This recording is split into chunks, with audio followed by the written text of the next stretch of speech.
मूल्याङ्कनको क्रममा लिइने प्राविधिक प्राज्ञिक आधार कुन होइन? ए. पाठको प्रस्तुतिकरण, बी. पाठ्यवस्तु, सी. पाठ्यपुस्तकको मूल्य, डी. अभ्यास र सिकाइ क्रियाकलाप। यो प्रश्नको सही उत्तर रहेको छ अप्सन नम्बर सी, पाठ्यपुस्तकको मूल्य।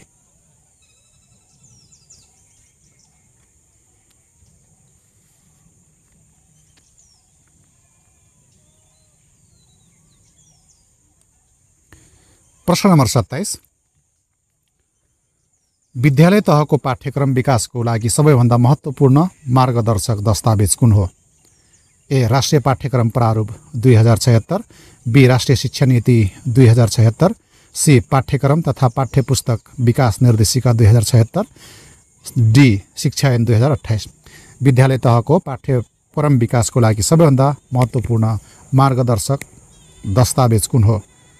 यसको उत्तर रहेको छ अप्सन नम्बर ए, राष्ट्रिय पाठ्यक्रम प्रारूप 2076।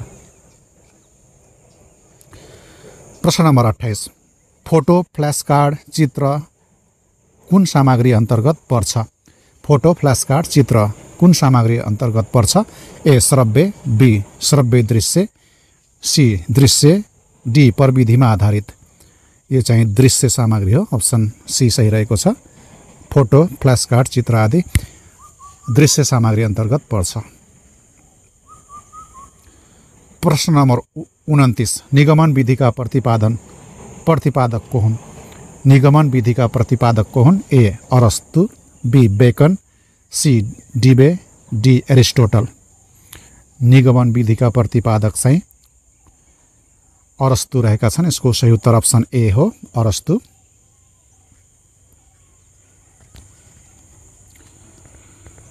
प्रश्न नम्बर 30, पाठ्योजनाको पहिलो र सबैभन्दा महत्त्वपूर्ण अङ्ग कुन हो? ए. शैक्षिक सामग्री, बी. शिक्षण सहजीकरण प्रक्रिया, सी. उद्देश्य, डी. मूल्याङ्कन। पाठ्योजनाको पहिलो र सबैभन्दा महत्त्वपूर्ण अङ्ग कुन हो? यो चाहिँ उद्देश्य हो, अप्सन सी सही रहेको छ। विशिष्ट उद्देश्य चाहिँ पाठ्योजनाको पहिलो र सबैभन्दा महत्त्वपूर्ण अङ्ग हो। प्रश्न नम्बर 31, तलका मध्ये कुन मूल्याङ्कन साधनले विद्यार्थीको व्यवहार अपेक्षित रूपले परिवर्तन भएको तत्काल पृष्ठपोषण दिन्छ? ए. अवलोकन, बी. रुजुसूची, सी. स्वमूल्याङ्कन, डी. घटनावृत्त अभिलेख। तलका मध्ये कुन मूल्याङ्कन साधनले विद्यार्थीको व्यवहार अपेक्षित रूपले परिवर्तन भएको तत्काल पृष्ठपोषण दिन्छ? यसको सही उत्तर हो अप्सन नम्बर ए, अवलोकन।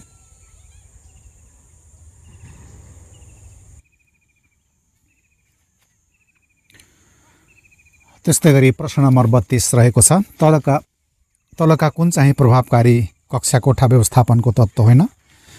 तलका कुन चाहिँ प्रभावकारी कक्षा कोठा व्यवस्थापनको तत्त्व होइन? ए. सबै प्रकारका परीक्षणबाट पन्छिने जोगिने, बी. भौतिक सामग्रीलाई सिकाइ अनुकूल बनाउने, सी. विद्यार्थीको अन्तर्क्रियालाई सबल बनाउने, डी. पाठ्योजना अग्रिम रूपले तयार गर्ने। तलका कुन चाहिँ प्रभावकारी कक्षा कोठा व्यवस्थापनको तत्त्व होइन भनेको छ? यसको सही उत्तर अप्सन नम्बर ए रहेको छ। अप्सन नम्बर ए, सबै प्रकारका परीक्षणबाट पन्छिने अथवा जोगिने। प्रश्न नम्बर 33, विद्यालयमा द्वन्द्व व्यवस्थापनको प्रमुख ध्येय कुन हो? विद्यालयमा द्वन्द्व व्यवस्थापनको प्रमुख ध्येय कुन हो? ए. द्वन्द्वलाई निमेटान्न पार्नु, बी. द्वन्द्वलाई रचनात्मक रूपले समाधान गरी सकारात्मक वातावरण तयार गर्नु, सी. द्वन्द्वको बारेमा हुने छलफललाई व्यवस्था गर्नु, डी. द्वन्द्वमा सहभागी विद्यार्थी दण्डित गर्नु। विद्यालयमा द्वन्द्व व्यवस्थापनको प्रमुख ध्येय कुन हो? यसको सही उत्तर रहेको छ option number B. Option number B, द्वन्द्वलाई रचनात्मक रूपले समाधान गरी सकारात्मक वातावरण तयार गर्नु। प्रश्न नम्बर 34, कार्यमूलक अनुसन्धानले शिक्षकमा तलका मध्ये कुन सक्षमताको विकास गराउँछ? कार्यमूलक अनुसन्धानले शिक्षकमा तलका मध्ये कुन सक्षमताको विकास गराउँछ? ए. सञ्चार तथा सहकार्य, बी. विषयवस्तुको ज्ञान, सी. निरन्तर सिकाइ र पेशागत विकास, डी. शिक्षण सिकाइका तौर तरिका सम्बन्धी ज्ञान। यो प्रश्नको सही उत्तर अप्सन नम्बर सी रहेको छ, निरन्तर सिकाइ र पेशागत विकास। प्रश्न नम्बर 35, सम्बन्धित साहित्यको पुनरावलोकन ले शैक्षिक अनुसन्धानमा कस्तो योगदान गर्छ? सम्बन्धित साहित्यको पुनरावलोकनले शैक्षिक अनुसन्धानमा कस्तो योगदान गर्छ? ए. अनुसन्धान प्रश्नको लागि सन्दर्भ र पृष्ठभूमि उपलब्ध गराउँछ। बी. यो अनावश्यक छ। सी. यसले केवल ऐतिहासिक तथ्याङ्कको सारांश गर्दछ। डी. यो सञ्चित अभिलेखमा मात्र केन्द्रित हुन्छ। यसको सही उत्तर अप्सन नम्बर ए रहेको छ। अनुसन्धान प्रश्नको लागि सन्दर्भ र पृष्ठभूमि उपलब्ध गराउँछ। अबको पालो रहेको छ खण्ड ग, सूचना तथा सञ्चार प्रविधि। यस खण्डबाट 5वटा प्रश्नहरू सोधिने गर्दछन्। प्रश्न रहेको छ, a drive primarily used for data input is A. Monitor, B. Printer, C. Keyboard, D. Speaker. A drive primarily used for data इनपुटको लागि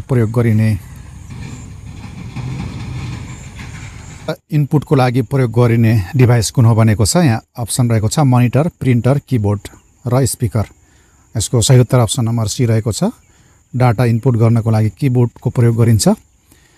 प्रश्न number 37, the term open source software implies A. Software whose source code is available for modification, B. Software that can be used without any restriction, C. Software that requires a subscription, D. Proprietary software. Open source सफ्टवेयरले कुन जनाउँछ भनेको छ। यसको सही उत्तर option number A रहेको छ। Option number A, software whose source code is available for modification.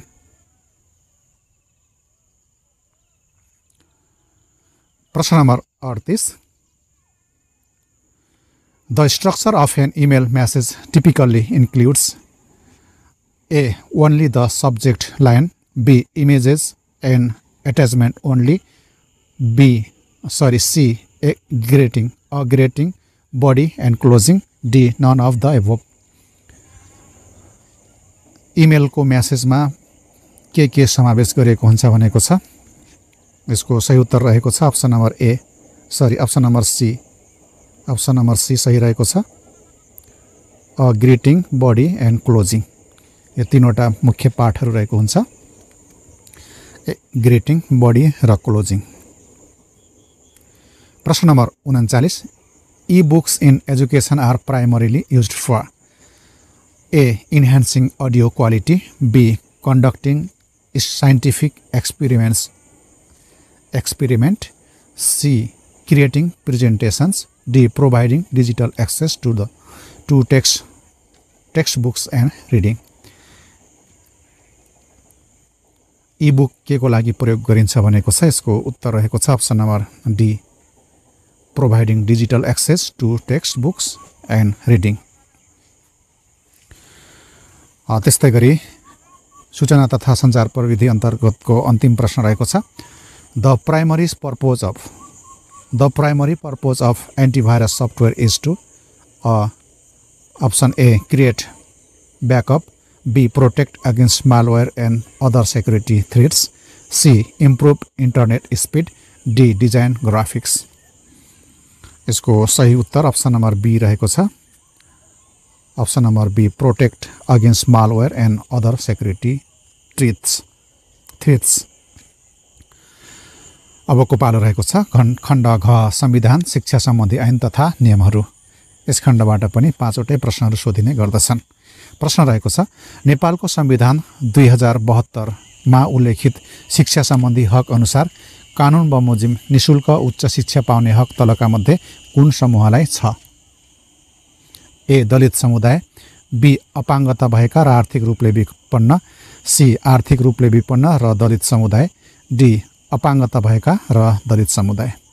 यो प्रश्नको सही उत्तर अप्सन नम्बर बी रहेको छ, अपाङ्गता भएका र आर्थिक रूपले विपन्न।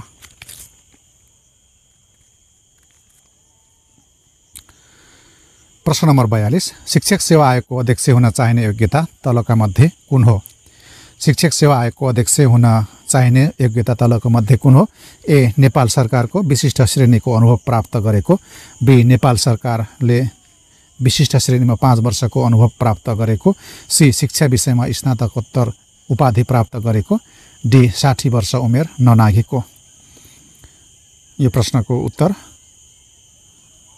अप्सन नम्बर ए रहेको छ। अप्सन नम्बर ए, नेपाल सरकारको विशिष्ट श्रेणीको अनुभव प्राप्त गरेको व्यक्ति चाहिँ शिक्षक सेवा आयोगको अध्यक्ष हुन पाउँछ।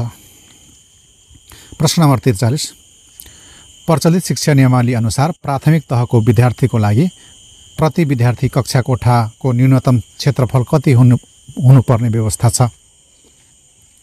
ए 0.5 वर्ग मिटर, बी 0.75 वर्ग मिटर, सी 1 वर्ग मिटर, डी 1.25 वर्ग मिटर। यो प्रश्नको सही उत्तर अप्सन नम्बर बी रहेको छ, 0.75 वर्ग मिटर। प्रश्न नम्बर 44, प्राथमिक, निम्न माध्यमिक र माध्यमिक तहको रिक्त शिक्षक पदपूर्तिको माध्यम बारेको भनाइ तलका कुन चाहिँ सत्य होइन?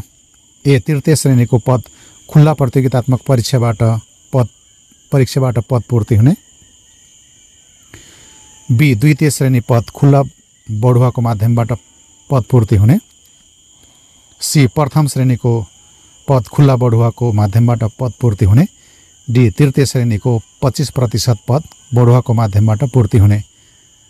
कुन सत्य होइन भनेको छ? यसको सही उत्तर अप्सन नम्बर डी रहेको छ।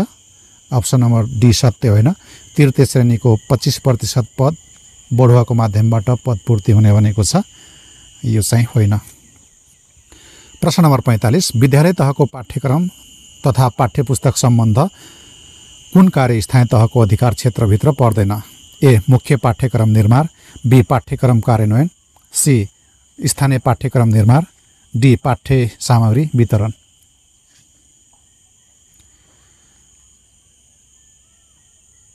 यो प्रश्नको सही उत्तर अप्सन नम्बर ए रहेको छ, मुख्य पाठ्यक्रम निर्माण। अन्तिम खण्ड अर्थात् खण्ड अङ्ग सामान्य बौद्धिक परीक्षण रहेको छ। यस खण्डबाट पनि 5वटा प्रश्नहरू सोधिन्छन्। प्रश्न रहेको छ, clock is to time as thermometer is to A temperature, B weather, C pressure, D speed. घडी टाइमको लागि भए जस्तै थर्मोमिटर के को लागि भनेको छ? यो चाहिँ टेम्परेचर नाप्नको लागि प्रयोग गरिन्छ थर्मोमिटर। सही अप्सन ए रहेको छ। प्रश्न number 47, which word best describes a prodigy? प्रोडिजीलाई कुन वर्डले डिस्क्राइब गर्छ भनेको छ? Option A average, B talented, C ordinary, D unskilled. यसको उत्तर अप्सन नम्बर बी रहेको छ, ट्यालेन्टेड। प्रश्न number 48, what is the antonyms of expand? एक्सप्यान्डको एन्टोनिम के हो? A increase, B enlarge, C contract, D extend. यसको एक्सप्यान्डको एन्टोनिम चाहिँ कन्ट्र्याक्ट रहेको छ। अप्सन नम्बर सी सही छ, कन्ट्र्याक्ट। प्रश्न number 49, if a person work 8 hours a day, how many days will it takes to finish a job that takes 40 hours total? एउटा मान्छेले एक दिनमा 8 घण्टा काम गर्छ भने उसले 40 घण्टा काम गर्यो भने कुनै काम कति दिनमा सकाउँछ भनेको छ? Option A 4 days, B 5 days, C 6 days, D 7 days भनेको छ। एउटा 40 घण्टा काम गर्छ भने उसले दिनको 8 घण्टाको दरले काम गर्यो भने 8 पंचे 40, 5 दिनमा सकाउँछ। त्यसैले सही उत्तर अप्सन नम्बर बी रहेको छ, 5 days। र आजको यो सेटको अन्तिम प्रश्न छ, the ratio of boys and girls in a class is 4:5 if there are 20 boys, how many girls are there? यदि केटा र केटीको अनुपात एउटा क्लासमा 4:5 छ भने र त्यो क्लासमा 20 जना केटाहरू छन् भने केटीको संख्या कति हुन्छ भनेर पत्ता लगाउनु पर्नेछ। यसमा बोइज र गर्ल्सको रेसियो चाहिँ 4:5 रहेको छ भने अब यहाँ बोइजको 20 छ, गर्ल्सको छैन, निकाल्नु पर्ने छ गर्ल्सको। यसलाई हिसाब गर्नुभयो भने 4 ले 20 लाई 4 5 जा 20 क्रस मल्टिप्लाई गर्नु भने जी को संख्या 25 आउँछ। 5 5 जा 25। त्यसैले यसको सही उत्तर अप्सन नम्बर ए रहेको छ 25। साथीहरु, आजको विषयवस्तु यति नै रहेको थियो। यहाँलाई आजको भिडियो कस्तो लाग्यो? जस्तो लाग्यो त्यस्तै प्रतिक्रिया दिन नभुल्नुहोला। यदि भिडियो मन पर्यो भने लाइक, कमेन्ट तथा शेयर पनि गरिदिनु होला। भोलि फेरि नयाँ सहायतका साथ उपस्थित हुने बाचा गर्दै आजको भिडियोबाट बिदा हुन चाहन्छु। नमस्कार।